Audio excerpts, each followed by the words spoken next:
Tips for sustainable wealth.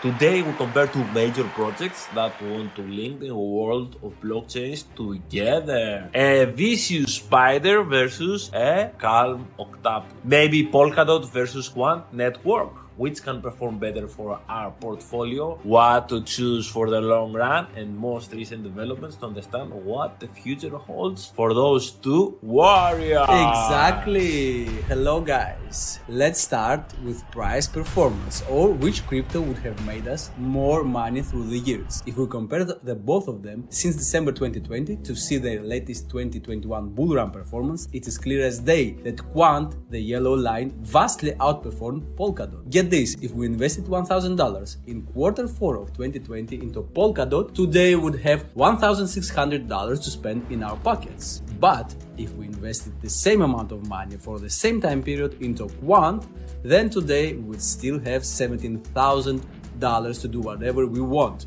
Crazy good performance, I would say. I indeed agree. Yeah, good for you. Before continuing, if you guys want to learn all about Radix and Osmosis, click at the suggest video at the right top corner. Now, let's have some fun with tokenomics to understand which would be the better long-term hold and performer for our money. Polkadot is 3 times bigger than Quant with a market cap of $7.5 billion, as Quant token is worth $2.5 billion.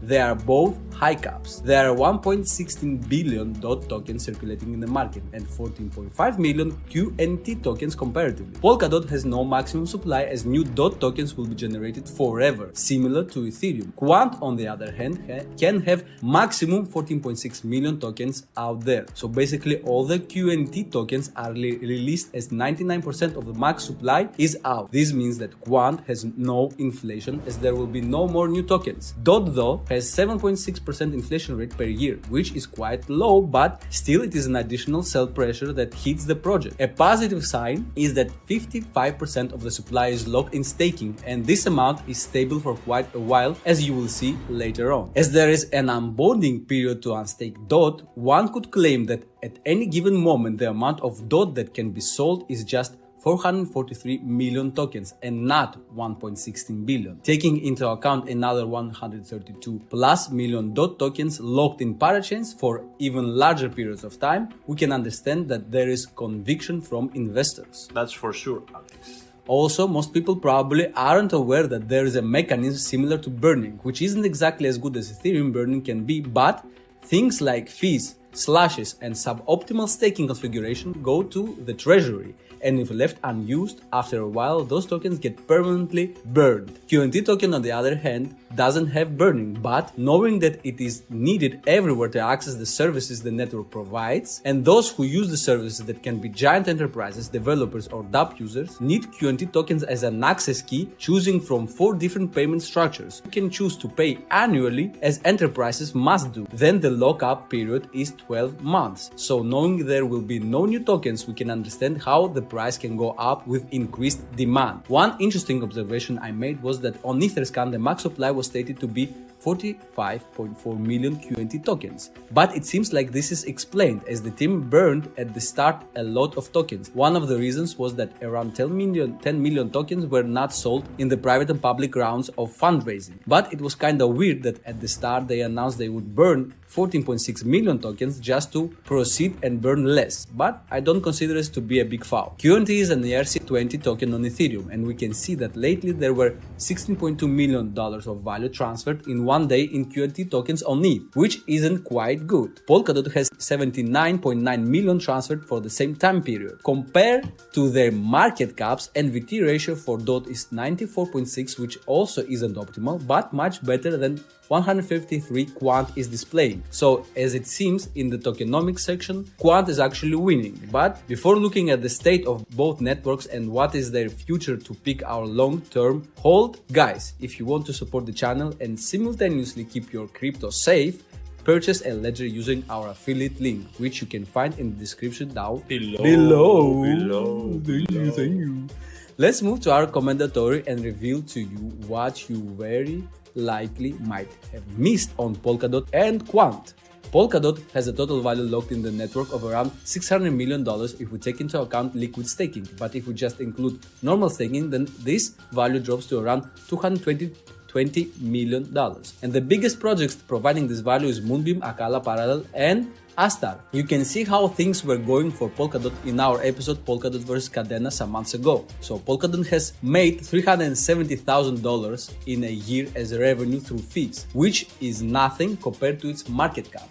This is probably due to the fact that parachains are their own layer 1 blockchains and the projects usually have their own native tokens for gas payments, so they don't use DOT for fees. So the revenue spikes are basically when new auctions are being conducted. On another note, Polkadot's treasury is increasing, which means this money can be used for development of the ecosystem. Expenditures also rise, but it's frankly pretty low. We need to see it grow. This would suggest more ecosystem grants and growth. This has been actually already addressed in the governance version 2. One positive sign is that the staking rate is very stable and consistent. Staking remains between 53 to 59%. Consider the fact we are in a bear market, this shows conviction in the project. Validator stake is evenly distributed, which means that there are no few huge addresses controlling the supply and suggests sufficient decentralization on this level. One not so bright sign is that the locked DOT tokens in parachains are decreasing, which is not that surprising actually, as we are in a bear market. Auctions are expensive and probably fewer projects would want and could spend huge sums of money to get a parachain.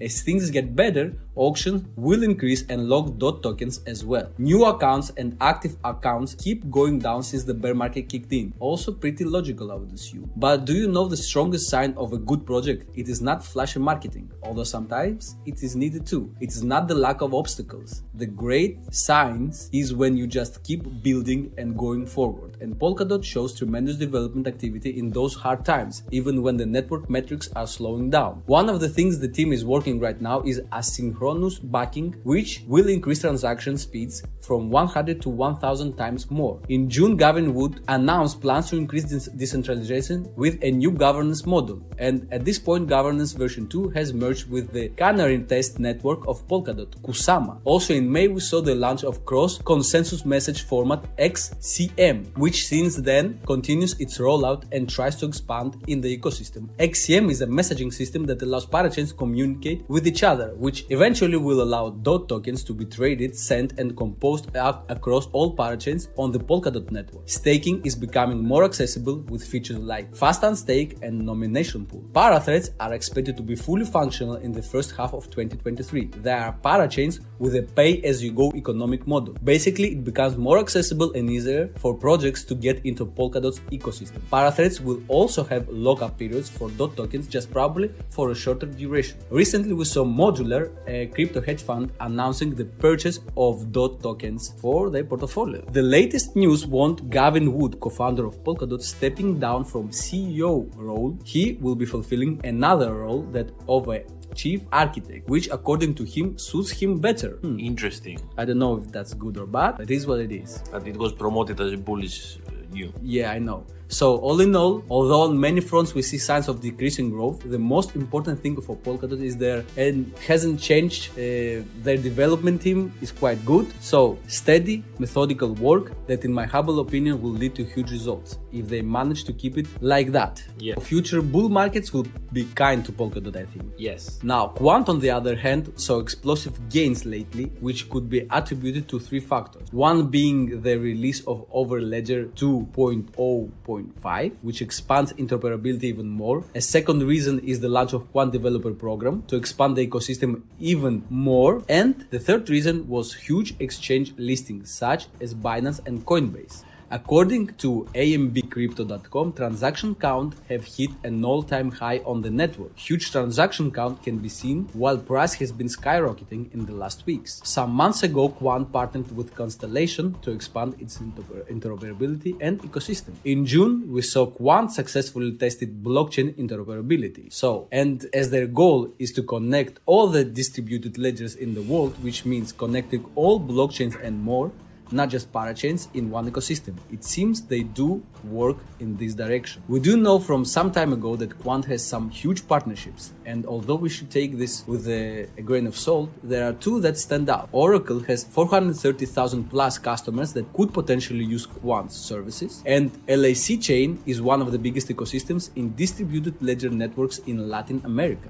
The founder Gilbert Verdian is an all-star and has worked in Bank of England, the USD Fed, HSBC and more. The only not so bright spot is that the longest he ever stayed in one place was 27 months in HM Treasury. Quant has tremendous use cases such as digital currencies, payments, supply chain and trade finance, capital markets, compliance and insurance. So all in all, Quant has tremendous tokenomics, I would say with no inflation and real world use case, with its token being needed everyone and locked up. So on the positive, they have real world adoption with partnerships like Oracle and LAC chain. So if they keep growing, the price, especially in a bull market, could see massive growth. The negative thing is that Quant is basically not a blockchain. It is nearly impossible to have visibility into their organization and evaluate their worth based on something like revenue from fees to see if they are overvalued or not. Will the CEO actually see the project through? I guess it's his project, so probably yes. But it is a good project as it can develop and capture huge value from many categories, such as cross-border banking and payment ecosystem. What do you think, Fluffy? As you already stated, Quant is basically not a blockchain, and our audience might actually know that, but essentially this means that it lacks all the properties a blockchain has, which is basically immutability, decentralization, and on some levels. In all levels, it's just an abstraction layer. It's like a software connecting blockchains. For example, QNT token can be decentralized. It's not centralized in one address, for example, on just the token. Yeah, so a blockchain is basically using game theory to incentivize users to use the system. Okay. If it's not a blockchain, it cannot use a game theory to incentivize the users to remain in the blockchain because it doesn't have a blockchain. It's basically a software, an abstract layer that sits on top of the transactions. Yeah, but you need the token to access that software and use it. Yeah, but it's not a blockchain. It's a software that is adapted to work with blockchains. It's as simple as that. So basically, Quant is not layer 0 or layer 1. It's something that sits on top of projects that sit, for example, on top of Ethereum. It's a layer N that can sit on top of any blockchain. It can replicate the state of a blockchain. And at the end of the day, it's basically, simplistically speaking, a complex bridge and messaging system that is connecting blockchain. It's not a blockchain. Yeah, okay. But no transparency, for example. Exactly. But so even if it is decentralized, we cannot prove it. We have to take their word. Okay. You have to believe in the company and the goals they have and the vision they have. So basically, your choice would be Polkadot, long term. Yes. Exactly. And for short term, Quant.